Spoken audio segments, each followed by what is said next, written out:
है, वॉइस का हिंदी अर्थ होता है वाच्य। क्या होता है?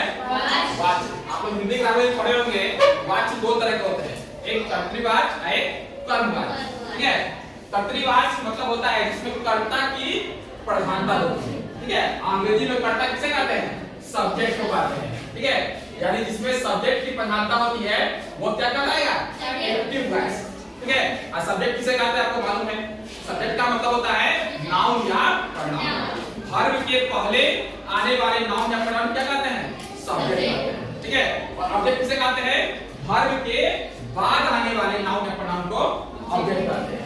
याद रखिएगा, एक्टिव वॉइस में किसकी प्रधानता होती है? सब्जेक्ट। सब्जेक्ट का मतलब होता है डूअर ऑफ द एक्शन, काम करने वाले की प्रधानता होती है, यानी कर्ता की प्रधानता होती है। अब पैसिव वॉइस में क्या होती है? ऑब्जेक्ट की प्रधानता होती है। ठीक है, ऑब्जेक्ट का मतलब होता है receiver of the action.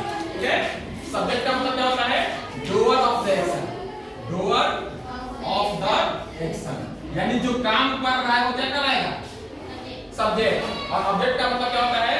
Receiver, RECEIVER, receiver of the action, यानी कि काम करने वाले को कर्ता कहते हैं और जिस पर क्रिया का फल पड़े उसे कर्म कहते हैं। क्रिया करने वाला क्या कहलाएगा? सब्जेक्ट। एक्शन में ठीक है, क्रिया करने वाला क्या कहलाएगा? कर्ता कहलाएगा और जिस पर क्रिया का फल पड़े उसे क्या कहेंगे? कर्म कहेंगे। जैसे कि यहाँ एक सेंटेंस लिखना है, राम ईट्स ए मैंगो। ठीक है, राम ईट्स ए मैंगो। अब यहाँ पहचानना है कि इसमें क्रिया कौन है। तो क्रिया से स्पष्ट हो जाएगा कि कौन सब्जेक्ट है, कौन ऑब्जेक्ट है। तो क्रिया क्या है? ये। क्योंकि एक जनरल जो सेंटेंस होता है, जो सिंपल सेंटेंस कहलाता है, एसोटिक सेंटेंस कहलाता है, उसका स्ट्रक्चर क्या होता है? पहले सब्जेक्ट होता है, फिर वर्ब होता है और फिर ऑब्जेक्ट होता है। ठीक है, तो आपको स्पष्ट है कि सेकंड वाला क्वेश्चन पर क्या होगा? वर्ब होगा। ऐसे भी नहीं तो आप देखिए, राम, राम क्या है? राम का हिंदी राम होता है, यानी कि लड़का का नाम है। ठीक, मतलब क्या होता है? खाना। तो जिस वर्ड के अंत में जनरली जिस शब्द के अंत में क्या आवे? ना आवे, वो क्या कहलाता है? क्रिया। जैसे खाना, हंसना, रोना, नाचना, गाना, टहलना, पीना। ठीक है, सब क्या है? क्रिया है। तो ईट का हिंदी आपको याद है, तो आप लोग स्पष्ट हो जाता है कि ईट क्या है? क्रिया है। ठीक है, तो हमने क्या कहा? पहले वर्ब को पहचानिए, अब वर्ब के पहले हु लगाकर प्रश्न कीजिए तो सब्जेक्ट मान चल जाएगा। हु ईट्स, कौन खाता है? राम। राम क्या हो गया? सब्जेक्ट। वर्ब के पहले हु लगाकर प्रश्न करने से क्या पता चलता है? सब्जेक्ट क्या पता चलता है। ठीक है, सब्जेक्ट और ऑब्जेक्ट मालूम होना बहुत जरूरी है, तभी आपको वॉइस सही सही बन पाएगा, नहीं तो नहीं बनेगा। ठीक है, तो वर्ब के पहले हु लगाकर प्रश्न करेंगे तो क्या मान चलेगा? सब्जेक्ट। हु ईट्स, कौन खाता है? राम। राम क्या हो गया? सब्जेक्ट। क्रिया जो करता है वो कर्ता कहलाता है। उसके बाद वर्ब के पहले अगर हम व्हाट या whom लगाकर प्रश्न करते हैं, व्हाट या whom लगाकर प्रश्न करते हैं, जो जवाब आता है वो क्या कहलाएगा? ऑब्जेक्ट कहलाएगा। ठीक है, क्योंकि ऑब्जेक्ट होते हैं दो तरह का। ऑब्जेक्ट कितने तरह के होते हैं?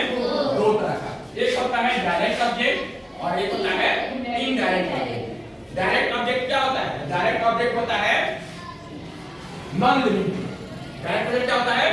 नॉन लिविंग, यानी निर्जीव। जैसे कि बुक, ये क्या कहलाएगा? Direct object. मनी, ये क्या कहलाएगा? Direct object. क्योंकि नॉन लिविंग है, वही अगर हम लिखते हैं हिम, ठीक है, तो ये क्या कहलाएगा? इनडायरेक्ट। क्योंकि इनडायरेक्ट ऑब्जेक्ट कहलाता है लिविंग थिंग। तो वर्ब के पहले व्हाट लगाकर प्रश्न करने या whom लगाकर प्रश्न करने पर क्या पता चलता है? ऑब्जेक्ट पता चलता है। व्हाट ईट्स, क्या खाता है? मैंगो। ठीक है, याद रखिएगा, जो जवाब आएगा क्या कहलाएगा? ऑब्जेक्ट आएगा। आपको ये बताया जा चुका है कि ऑब्जेक्ट क्या होता है? नाउन या प्रोनाउन। लेकिन ये भी याद रखिएगा कि नाउन या प्रोनाउन के पहले अगर कोई डिटरमिनर्स लगा है, डिटरमिनर्स का मतलब क्या होता है? आर्टिकल, ए एंड द, और भी बहुत सारे होते हैं, synonym, adjective, this, that, this, those, उसके बाद possessive adjective, my, our, your, his, her, उसको भी क्या करते हैं? ऑब्जेक्ट में ऐड कर देते हैं।